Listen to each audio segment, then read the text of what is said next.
this wasn't the first time that Simon and Jesus had run into each other. It wasn't even the first time that Simon had started to follow Jesus. Way back down at the Jordan River when John the Baptizer had baptized Jesus. At that point, Jesus had said to Simon, "You know what a good name would be for you? The Rock. I'm going to call you Cephas, the Rock, Peter." Now this day, Simon has been out fishing all night, hasn't caught a thing. So he's just cleaning the nets. He's picking out a toad here, a twig there. As he's doing this, as he's cleaning the nets, their boats are just offshore there.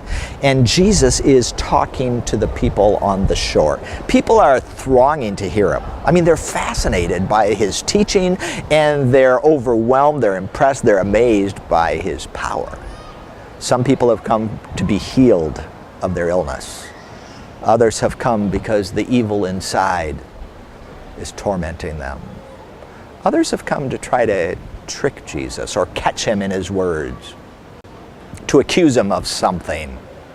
So Jesus' back is to the water's edge. The throngs are pushing in on him. He sees the two boats and he's like, "Hey, Simon, can I use the boat?" So he climbs in the boat and he talks to the people from the boat. It's like this floating platform. So Jesus is telling the people about what it's like when God is the king. After Jesus dismisses the people, he says to Simon, "Simon, how about we go fishing, just the two of us?" Simon says, "No, there's no point in it. They've gone really deep. We fished all night. There's nothing out there. But because you gave me a nickname, I'll do it." So the two of them climb in the boat. They row out to the deeper part of the Sea of Galilee, just to show this carpenter that he doesn't know anything about fishing. Simon takes the freshly cleaned nets and puts them down in the Sea of Galilee again. He lets them sit there an appropriate amount of time, and then he starts to pull them in. When, what's this? The nets are full of fish. I mean, there is this thrashing of the water. It's like a whitewater rapids on top. All of these fish. There are so many fish, he can't pull them in by himself. So he calls to his partners. They bring out the other boat. Now there are two boats, 4 grown men trying to pull in these fish. They finally get them in the two boats. The two boats are filled to the brim. The boats slowly lumber back to shore. Peter, the rock, falls at Jesus' feet and he says, "Just leave us alone.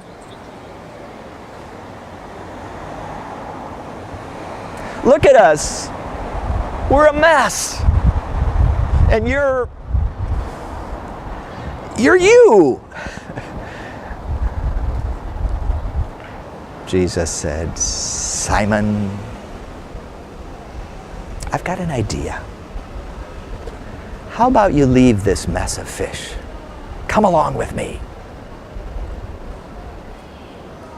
Spend the rest of your life helping people out of the mess they've made of their lives. What do you say?" Simon stood up and went back to the lake again, but just long enough to pull his boat up on the shore, leave it to follow Jesus for the rest of his life. And that's one small part of God's big story.